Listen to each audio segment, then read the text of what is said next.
Hi friends, నమస్తే. Welcome to యుగా all is well.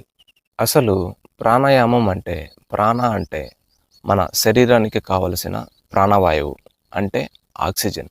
అలానే ఆయమం అని అంటే ఈ ఆక్సిజన్ ప్రాపర్గా మన శరీరంలో ఉండే ప్రతి కణానికి అందించడమే ప్రాణాయామం అన్నమాట. మనము తీసుకున్నటువంటి శ్వాసలో జీవం ఉంటుంది, అలానే ఎనర్జీ కూడా ఉంటుంది. ఆ ఎనర్జీ వల్లనే మనము జీవిస్తున్నాం అన్నమాట. మనము శ్వాస తీసుకునేటప్పుడు ఆక్సిజన్ మన లంగ్స్ ఫిల్ అయ్యి అక్కడి నుండి హార్ట్ హెల్ప్తో ఆక్సిజన్ మన బ్లడ్ స్ట్రీమ్కి చేరి బ్లడ్లో ఉండే ప్రోటీన్ అండ్ హిమోగ్లోబిన్ ద్వారా మన శరీరంలో ఉండే ప్రతి కణానికి ఆక్సిజన్ అందేలా చేస్తుందన్నమాట.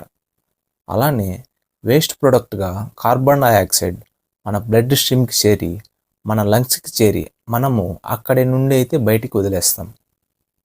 మనము రెగ్యులర్గా శ్వాస అనేది తీసుకుంటాం, కానీ 100% ఫిల్ అయ్యేలైతే తీసుకోవాలన్నమాట. కేవలం 20-25% మాత్రమే ఫిల్ అయ్యేలా తీసుకుంటాం. మిగతా 80% ఎంటీగా ఉంటుంది. ఇలా ఆక్సిజన్ మన శరీరంలో ప్రతి సెల్కి అందక సెల్స్లో సరిగా మెటబాలిజం జరగక సెల్స్ చనిపోతూ ఉంటాయి అన్నమాట. సెల్స్ చనిపోవడం వలన దాని ప్రభావం టిష్యూస్పై పడుతుంది. అప్పుడు ఆ టిష్యూస్ ప్రభావం మజిల్స్పై అయితే పడుతుంది. మన మజిల్స్ దెబ్బతినడంతో ఆ ప్రభావం ఆర్గాన్స్పై పడుతుంది అన్నమాట. అంటే మన హార్ట్, కిడ్నీ, లంగ్స్, బ్రెయిన్ ఇలా ఆర్గాన్పై పడే ప్రభావం మన హెల్త్ అనారోగ్యానికైతే దారితీస్తుంది అనమాట. ముఖ్యంగా మన శరీరంలో మన బ్రెయిన్ ఎప్పుడు యాక్టివ్గా ఉంటుంది. ఎప్పుడైతే తగినంత ఆక్సిజన్ బ్రెయిన్కి అందదో అప్పుడు స్ట్రెస్, యాంగ్జైటీ, కన్ఫ్యూజన్, ఇంకా చెప్పాలంటే కాన్సన్ట్రేషన్ అనేది ప్రాపర్గా ఉండకపోవడం, ఇలా మెంటల్లీ ఇన్బ్యాలెన్స్ అవుతూ ఉంటాం అన్నమాట. కాబట్టి మన శరీరానికి ప్రాపర్గా ఆక్సిజన్ అందించాల్సిన బాధ్యత అయితే మనపై ఉంటుందన్నమాట. ఇలా మనము 100% ఆక్సిజన్ ఫిల్ అయ్యేలా శ్వాస తీసుకోవాలి. అంటే ప్రాణాయామం చేయాలన్నమాట. ప్రాణాయామంలో మనం డీప్ బ్రీత్ తీసుకుంటూ ఉంటాం అన్నమాట. అంటే ఎక్కువగా లంగ్స్ ఫిల్ అయ్యేలైతే శ్వాస తీసుకుంటూ ఉంటాం అన్నమాట. ఇలా చేయడం వలన ఏమవుతుందంటే ఆక్సిజన్ ప్రతి కణానికి ప్రాపర్గా అంది మన సెల్స్ ఎంతో ఆరోగ్యంగా హెల్తీగా అయితే ఉంటాయి అన్నమాట. ఈ విధంగా మనం రెగ్యులర్గా ప్రాణాయామం చేయడం వలన మనం చాలా హెల్తీగా, యాక్టివ్గా, పాజిటివ్గా ఉంటాం అనడంలో అసలు ఏమాత్రం సందేహమే లేదు. అదేవిధంగా మన కాన్సన్ట్రేషన్, క్రియేటివిటీ ఖచ్చితంగా పెరుగుతాయి. స్ట్రెస్ అండ్ యాంగ్జైటీ పూర్తిగా అయితే పోతుందన్నమాట.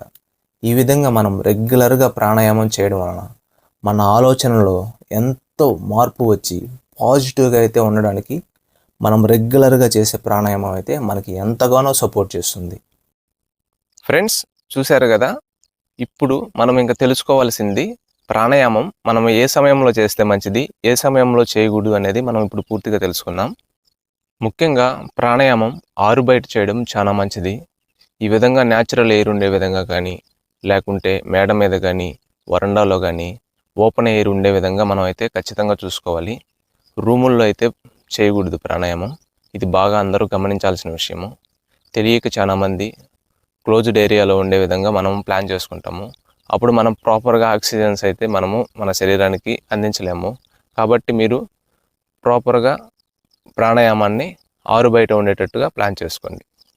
ఈ విధంగా మనం మంచి ప్లేస్ని ప్రాపర్గా సెలెక్ట్ చేసుకున్న తర్వాత మనకి ఏదైనా చిన్న చిన్న అలర్జీస్ అలా ఏదన్నా కానీ సమస్యలు ఏదైనా ఉన్నట్లయితే వార్మప్ చేసిన తర్వాత కానీ ఒక 20 minutes వాకింగ్ చేసి కానీ మనం ప్రాణాయామం అయితే స్టార్ట్ చేయాలి. అలా కాకుండా డైరెక్ట్గా అయితే ప్రాణాయామం చేయకూడదు. ఈ విధంగా చేస్తే మన ముక్కు భాగంలో సైనస్ సందుల్లో నెమ్ము ఆవిరయ్యి డ్రైగా ఉంటాయి. అప్పుడు మనం ప్రాపర్గా అయితే ప్రాణాయామం చేయగలుగుతాం అన్నమాట. ప్రాణాయామం అనేది కనీసము 15 నుంచి 20 నిమిషాలు చేసేటట్టుగా అయితే చూసుకోవాలి. అదేవిధంగా ప్రాణాయామం చేసేటప్పుడు ఎంటీ స్టమక్ ఉండడం అనేది ఎంతో ఇంపార్టెంట్ అన్నమాట. కడుపులో ఏ ఆహారము ఉండకూడదు. వాటర్ ఉన్నా ఇబ్బంది లేదు, కానీ ఇంకా ఎటువంటి ఫుడ్ అనేది మన పొట్ట భాగంలో ఉండకూడదు అన్నమాట. ఇది జాగ్రత్తగా గమనించుకోవాల్సిన విషయం. అసలు ఏ వయసు వాళ్ళు ప్రాణాయామం చేయాలంటే 7 నుంచి 8 సంవత్సరాలు పైబడిన వారు ఎవరైనా ప్రాణాయామం చేయవచ్చు. అదేవిధంగా అసలు ప్రాణాయామం ఏ సమయంలో మనం చేయకూడదు అని అంటే ముఖ్యంగా జ్వరము, అలానే లంగ్స్కి సంబంధించి ఏదన్నా ఇన్ఫెక్షన్ ఉన్నవాళ్ళు, అదేవిధంగా దగ్గు, కఫము, సైనస్కి సంబంధించిన ప్రాబ్లమ్స్, ఈ సమస్యలు ఎక్కువగా ఉన్నవారు మాత్రం కొద్ది రోజులు ఈ సమస్య తగ్గిందాకా మనము ప్రాణాయామం చేయకుండా ఉండాలి. తర్వాత మనము చేయవచ్చు, ఇబ్బంది ఏం లేదు. ఫ్రెండ్స్ చూశారు కదా, ఈ విధంగా ప్రాణాయామాన్ని మన డే టు డే లైఫ్లో ప్రాపర్గా ప్లాన్ చేసుకొని ఎంతో ఆరోగ్యంగా ఉండాలని అయితే నేను మనస్ఫూర్తిగా అయితే కోరుకుంటున్నాను. Thank you so much.